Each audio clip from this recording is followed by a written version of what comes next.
Alright guys, this is part 2 of my video. This is continuing where I left off in the last presentation. This is a 5-minute demonstration of iPad accessibility. And again, I want to reiterate that this is on any iPad, which is really awesome. Assistive technology is anywhere that you look, really, if you look hard enough. So please watch this video. It's really interesting to see what you can do with your iPad without buying any apps. You don't have to buy anything special. Accessible on the iPad. Settings. General. Accessibility. Now here we have the vision portion. This helps with your vision. It helps you to see better on the iPad. So if you hit invert colors, it makes the colors neon. So this is really great for the apps. They all stand out. Like I got an email and the one is a totally different color.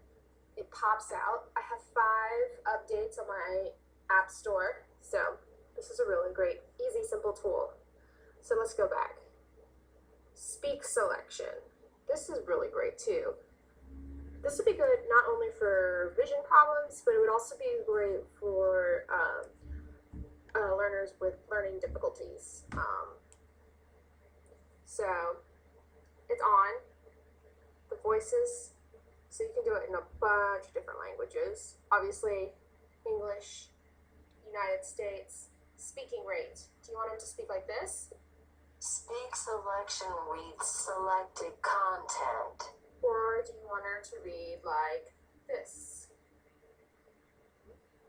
Speak selection reads selected content. I prefer somewhere in the middle of that. Speak selection reads selected content. Awesome. So now that we've got that set up, let's go to our website. Safari. Alright, so I was baking bread. And let's say I can't understand what this word is.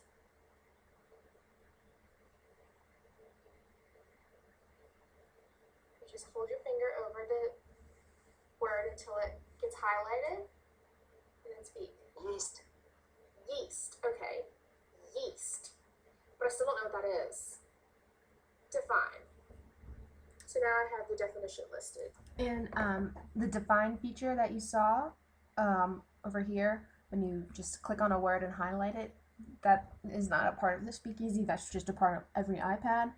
That's also a great tool to use when you are reading an article and you don't know what a word means. So just a regular iPad use in conjunction with the accessibility use of this the speech generator is awesome.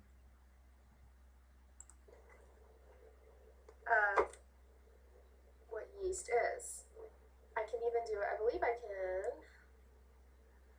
How much yeast do I need? So, again, speak. 1 packet active dry yeast. Awesome. Now I know exactly how much I can use. And this would be really great if you didn't know how to say a word, because when you hit the define, for instance, dissolved. Define. It shows you how to pronounce it, but that's hard for someone to understand. It just says D-I-Z-A. That doesn't help you. But with the speak, Dissolved. now I know how to pronounce that word. And ironically, the Speak app actually really helped with this portion of the presentation because my iPhone was not recording clearly. So even though you couldn't clearly see the word, you could hear it. It's a functional tool even for this presentation. Let's go back. Another feature on accessibility is it's in physical and motor assistive touch. This is kind of cool actually.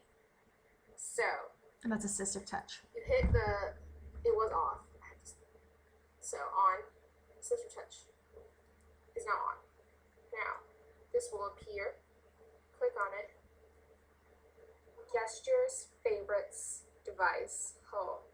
I'm going to go to my favorites, and this is concluded. And these are the favorites is gestures that you've already recorded. Back, it said, here, let me go back for you.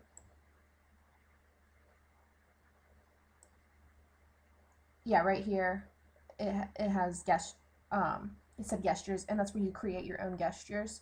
So that's what favorites was for. It's for gestures you've already created. Included, rather. The pinch. So, you know how I went too far back. Apologize. is now on.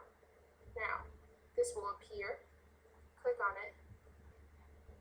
Gestures, favorite. Yeah, this is what I was talking about. Gestures right here. This is, you would click on that, and then you would create the gesture that you want to create.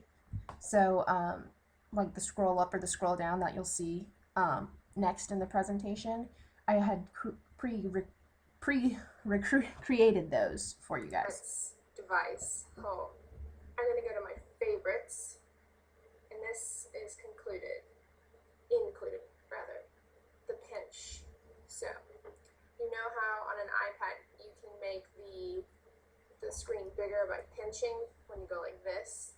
So, if you don't have the fine motor skills to be able to do that, you can turn on your touch. Pinch. And now, instead of having to go like this, all I have to do is this. Much easier, especially if I have limited mobility. It's just one finger. So, you can also do it with, pardon me, favorites. Okay, let's see. Scroll down. Can't see it, let's go in here. Instead of having to make such a big, huge, sweeping movement, you can just do scroll down, and then all you need to do.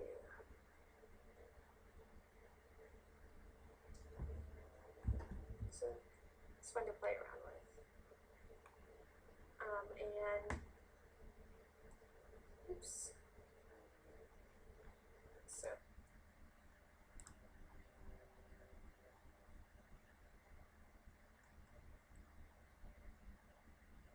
Alright, and that was the presentation on iPad accessibility. Again, any iPad can do that. So to use assistive technology, you don't have to spend hundreds or even sometimes thousands of dollars.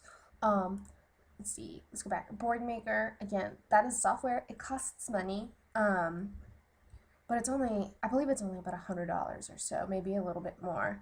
And this is a great tool because you can use it for so many different assistive technologies. I mean, in this presentation alone, I used it for two. I used it for PECS, I used it for the GoTalk, and you can even use it for the Big Mac. In the Big Mac, on the Big Mac button right here, this plastic covering comes off, and you can insert a picture, so then the student also has the visual of what they're saying. So again, Boardmakers, all of these tools are really great to use, especially the simple ones that you can use across all spectrums. And finally, here are the resources that I used and referenced in this presentation. And thank you so much.